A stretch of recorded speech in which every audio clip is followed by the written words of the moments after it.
Before David Bowie, Funkadelic, and Elton John, one of the first true showmen of rock and roll was Little Richard. What was his first hit? Tutti Frutti, Long Tall Sally, Good Golly Miss Molly, or Lucille? Talking with people about how to have a great retirement. This is the Rock Your Retirement Show. We don't talk about money, but we talk about almost everything else you need to rock your retirement. Now, here's your host, Kathy Klein. I am so excited that I am here talking to John Grantham because he has done so much in his life. And I don't know how old he is, but he doesn't look that old to me. This, my listener, is an actual face-to-face interview. Most of you know that I usually don't interview face-to-face. It's usually over Skype. But he has a book called The World's Hardest Music Trivia. We're going to talk to him about that. But in the past, he was a stuntman appearing on such shows such as Days of Our Lives, Get Shorty, Will and Grace, just to name a few. He has a long list of shows that he was on. We're not going to go into that. And he is currently the cruise director for Celebrity Cruises, and that is actually where I met him. And originally we were going to talk about cruises, but oh my goodness, I thought we would talk about writing a book because so many of you have a book in you. And so, John, welcome to the show. It's a pleasure to be here. Yeah. Absolutely. It's so great of you to take the time out of your busy day to speak with me. It's a nice diversion, I assure you. Yes, and I am looking at a copy of your book, The World's Hardest Music Trivia. So tell me, how did you decide to write this book? Well, this book, and I should say that the subtitle is very lengthy. It's The World's Hardest Music Trivia, Rock and Roll History, Fun Facts, and Behind-the-Scenes Stories about the groups and songs you thought you knew. And this book, I think, would really hit your target audience because I do everything from the 50s, doo-wop, 60s, 70s, even tickle the 80s a little bit. But it's not just trivia, it's behind-the-scenes stories. So if you take the quiz that's in the book, each answer usually comes with an explanation about why that's the right answer and talks about the history of Motown and the history of these groups. So we've had a lot of guests on the ship that come to my music trivias that I do, and that was the impetus for writing the book. So you thought of it because you were doing this on the ship. And I knew that it had a built-in audience with our guests that sail with us, and it just kind of seemed a natural thing to do. So the book was already inside you. Truly. Trying to get out. And I think that's the key for every author is everybody feels like they have a story inside them. Okay, great. Now, we're going to give, just for the listener, we are going to give you 5 tips on how to write the book. And so it sounds to me like the first tip is determine what the book is about. What is your story? Absolutely. Now, obviously, in a book of rock history and trivia and music facts, there's not a traditional story. I didn't have to worry about a plot line per se. No, plot line. But I did have to worry that my facts were correct. I did have to, in writing explanations, that obviously it followed a logical train of thought. We had copywriters that came in, obviously did that, had lawyers that had to do their, to make sure we had fair usage rights. So it wasn't just throw it out there on the paper. It wasn't just writing it with a pen and pen. It was not. It was a legitimate process on the laptop. But everyone that is interested in writing a book, I assume, comes to that from the point of view of they have a story to tell. It might be a memoir. It might be about a relative that was in the war, or it might be someone that wants to write, probably something closer to my book would be a cookbook. Okay. Someone that's got, but it's one thing just to say this is how you make cornbread, but it's better if you said this was my mother's cornbread, and every Saturday she would sit down and she would have us cut the vegetables by hand, and we would sit there in the pot and do all this, and bring something personal to it that gives it a little life. So it's the story that sells, not necessarily the factual information. Absolutely. I work with a lot of very gifted singers. Oftentimes I would tell them, particularly if they wish to go off and become entertainers in their own right and not necessarily part of a production team, Your talent is fine. That's not in question. You can sing 10 songs in a 45-minute show. Can you link them together and connect them to the audience? That is the hardest part. And it's very similar to a book. How do you connect to your target audience? Wow. Well, that is so great. Thank you for bringing that up, because I notice, and when I am watching, I think it's America's Got Talent. Yes. They always tell the backstory of each artist. And so people writing a book, sounds like they need to do the same thing. You need to, and it's not just about telling your story in the, inside cover or on the back cover. It's bringing your passion and your love of your subject to the reader. Okay. So the second tip, tell us what that is. How to bring that love and passion to the reader? My goodness, I suppose that's one of the interesting things. It helps if you have a platform. Okay. If you want to do, I think, anything and be successful in life, or even if it's just get your first job, what do you have that maybe the other person doesn't have? Maybe two people are coming to you with their memoirs. Why does one person stand out and the other one doesn't? And it's oftentimes, let's say someone wants to write a book about self-healing. I mean, laughter is the best medicine, or some angle like that. Well, if you're just someone that's worked in an auto parts store, not to say there's anything wrong with that, but you write this book, or maybe you were a cardiologist or a resident in, with the medical background, maybe the reader flipping through the book is going to feel like the person that has that hands-on, the cardiologist maybe gives him a little more validity. What if you're someone who works in an auto parts store and you had stage 4 cancer and you healed yourself by laughing every day? Would that give you a platform? It could help. I'll be honest, it would probably be a tougher sell to get the agent or the publisher involved at that early stage. Okay. But it's very important that you do have a platform. What is it that you have? What can you bring to the validity of your subject?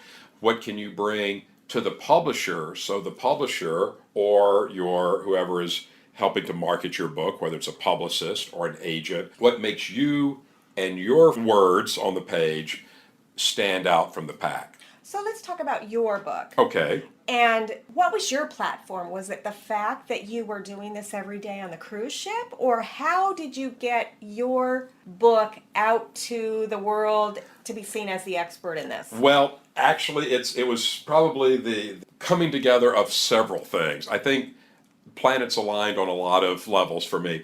One is that as part of my job on the ship, I do many themed parties, and many of them are dealing with music. Okay.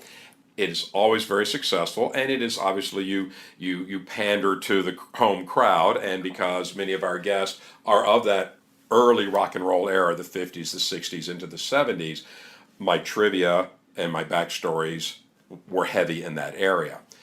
And I've been doing this for probably 5 or 6 years now. So it has a proven track record as being a crowd pleaser. So I knew that inside my brain, I had this information. Fast forward to going on vacation to Oxford, Mississippi, where I now call home after 30 years in Los Angeles, and was invited to a book signing and an author talk by Bill Hancock, who wrote a book called Riding the Blue Moth. Bill Hancock was and still is very instrumental in March Madness and bringing the college football playoff to fruition. So this man, that was his platform. He had always been in sports and was very well respected. After the tragic death of his son, he decided that at, I think, 61 years old, he was going to ride cross-country unsupported on his bicycle. Oh my goodness. So Riding the Blue Moth was his story. So I went to this book signing, very fascinating, was reintroduced to the publisher of that book, who became the publisher of my book. Oxford, Mississippi is a mecca of literary talents. William Faulkner, wow. John Grisham, of course, went to the University of Mississippi there. So many people have kind of come through Oxford as a stopping off place or a jumping off place, if you will. So in just a casual conversation, after the fact, the publisher, who knew me just as a distant acquaintance through other people, said, so how's life on the ship? What are you doing? How's things going? What do you do on the ship? I started mentioning my music trivias. And he said, I'm looking for someone to write a book on trivia. That's awesome. So I hate to disappoint any of your listeners in that it was that easy, but that kind of gets back to what's your platform. Okay, so the fact that you worked on a cruise ship and the fact that you had been doing this, even if you hadn't run into this gentleman, you still probably would have been able to write the book and get it published. I could have written the book. It may have been a little more questionable as to whether I could have gotten it published, because if you Google any rock and roll history, probably 20 books will pop up that deal with the subject. Some are good, some are bad, some are mediocre, big and small. But I knew once he kind of threw the gauntlet down and said, do you think you could do a book? I instantly said, of course I could. Of course you can. Now that brings us to our next tip. Okay. Because you got a publisher, but not everybody's as lucky as you are to be going to a book signing. And so our next tip is should you self-publish or should you go out and solicit a publisher? That is the $64,000 question. Now, things have changed radically in the last even 10 years, maybe even in the last 5 years, because of the success of e-readers and e-books. I see so many guests that come on ships. It used to be that everybody would bring their own paperbacks with them or go to the ship's library. Now, I know I brought my Kindle. well over half the guests bring their own Kindle. My mother, who is a lifelong educator and librarian, I almost hit the floor last year when she said for Christmas she wanted a Kindle. Well, I dragged my feet too, but there's nothing like it when going on a trip because you don't have that weight. Absolutely. So I can definitely understand that. So how do you decide whether to self-publish or get a publisher? It's a very personal decision. I was recently on a symposium in which we had 6 authors that had gone through the process in different ways. I represented someone that was just getting published. There were other people on the dais that had 5 or 6 books to their credit, 2 of which had self-published. Now, with self-publishing, you're in charge of everything. The formatting, obviously the writing, the copywriting, the fact-checking, the getting it to either what I would say traditional print shop, not a publisher, but someone that's going, are you going to bring it out as a hardcover? Oh, or are you yeah, going to bring it out as a soft cover? I never thought of that. Somebody's got to print that for you. Who is that going to be? Now, a publisher, on the other hand, does all of that work for you. You deliver the book to them, but then they will usually have someone that's doing the fact-checking.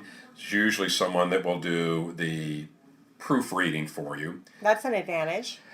It is a very good advantage, and even in my book, which is certainly not a novel, as we mentioned, I had 5 different people proof the book. Wow. 5 different people came back with corrections or suggestions, and most of those were not overlapping. Oh my goodness. So the rule of thumb is you could even read one of the Harry Potter books, and chances are you're going to find a misspelling or a comment or a misusage or something. It's just almost impossible, particularly if you are rereading your work. So spell checker isn't necessarily going to catch everything. No, it's not. Okay, well No, that it's not. is definitely good to know. So the good thing about a publisher is that their job is to do this legwork for you. The reality is trying to get a publisher that will take a first-time author into the fold. In the industry, they consider it the Big Five. The Big Five. The Big Five, and those are probably all based out of New York, whether it's Okay. your Simon and Schuster's and Okay. Harper's, things of that nature. And then after that, it kind of just divides down, usually quite regionally, so depending on where your listeners are around the world and around the United States or North America, there are pockets of smaller regional publishers.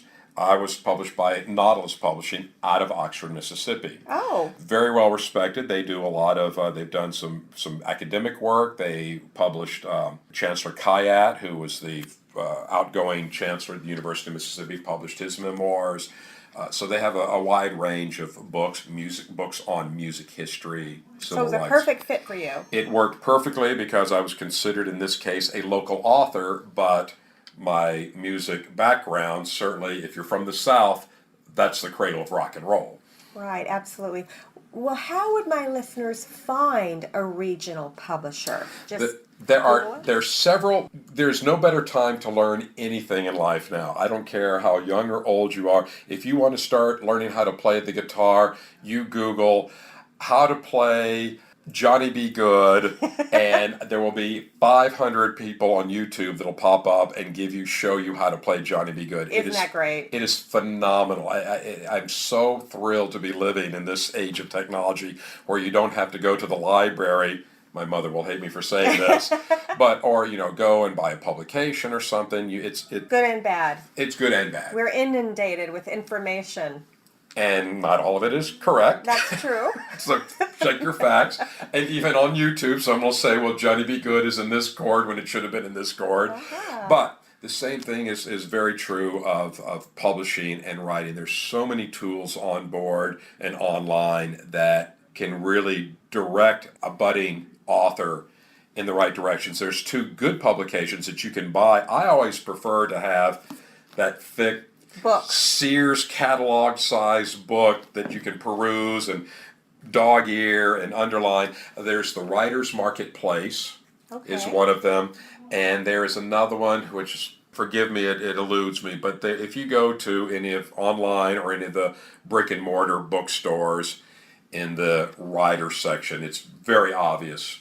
Which books. Ones? And if he remembers, then I will put it in the show notes. Perfect. And so you can go to the website rockyourretirement.com and look in the show notes for this episode. So we'll get those books. That's perfect. The nice thing about that is that, and it breaks it down. These books are really the Bible of the writing and publishing industry. This particular series, now it breaks it down into, are you a poet? I mean, books on agents, magazines, periodicals that are looking for poetry submissions. Oh, interesting. Nonfiction, science fiction, young authors, memoirs. Are you just looking for an agent? Are you looking to go directly to the publisher? It really, it's the yellow pages for all of that. Okay, so since you brought it up, how do you get an agent? Aside from being lucky and stumbling onto one, again, you really want to have a good, some people will say, your first 5 pages. Okay. If you are sending submissions in to an agent or to a publisher, those first 5 pages, you have to do probably more work on them than you do the rest of the book. Because whether you're an actor sending in your demo reel, or a singer sending in your audition tape, or a writer submitting your first 5 pages, the attention span on the people that control your destiny is very short. Well, I know that for podcasts, they say you have about 60 seconds before somebody will just turn it off and go to another If you have show. 60 seconds, I think you're very lucky. Honestly, it used to be that when I was first making my foray out into Hollywood and actors were just starting to put their demo reels together as videotape was certainly more accessible. And I would see, people with 8, 10, 12-minute long, and I said, if it's longer than 2 minutes, no one's going to look through it. No, they won't. And I know that for myself, if someone sends me an email and it's 5 paragraphs, I'm going to set it aside and look at it later. If you have time to get if back later ever comes. Correct. Exactly. So yeah. that's one of the keys is to if you're going to be out there promoting yourself, which most of us have to do, you need to make sure that you've got a good tag. Okay. And maybe your tag is just 1-sentence description on what your book is about. Okay. Can agents be found on the internet, or do you have to figure out how to find them? No, they can be, and many of these books that I mentioned, they have the are agents. dedicated just for agencies, and there are thousands of them, and they will be broken down by what type of material do they specialize in. Are they on Twitter or Facebook, or do you have to call them? Or Most of them want you to go through the traditional way of an email, and it will usually list the email address or the phone number or the And then their assistant reads it. Yes, if you're lucky. Right. If you're lucky. Okay. Years ago, when I was pitching a travel memoir, which is still in my back pocket, I got as far as a pretty high-placed middle-level agent at Simon & Schuster. Wow. And she read it and came back, and we went back and forth, and she says, because it was, as my first attempt, it was all over there. It really wasn't defined as to, was it a comedic misadventure? Was it lost opportunities, gained opportunities? Was it just a travel book? Did she give you tips on how to restructure it? No, she did not, because that's not her job. They don't do that. They just say yes or no. Right. What she did say to me, which was very good advice, was get an agent, because the agent will do all this. She says, I think the book has potential. She says, I personally would not know how to market it. I don't know what your niche is. So let me get this straight. Basically, you market yourself to an agent in the typical world. Now, for you went straight to the publisher. Yeah, I was lucky. But typically, you market yourself to the agent, and then the agent markets you to the publisher. Correct. And then the publisher markets you to the public. Correct. Okay, so I think I have this down. So getting an agent, you would go to those books that we mentioned that will be in the show notes as well. That basically brings us to, how do you write the book? Ah, yes. How do you write the book? You have to have time. Right, and you have a full-time job. I do have a full-time job, but again, I already knew that I had the knowledge in my head. Okay. My biggest challenge, once the excitement kind of went away of having someone that wanted to take my book under their wing, was that suddenly I was faced with, how do I convey what song I'm referring to without being able to play the song? Right, because it's written, it's not an audiobook. It is that's very true. It's not even an e-reader at the moment. So that was my biggest challenge, was having to restructure the knowledge I had into the written word and still get that same excitement to the reader. Okay, how did you do it?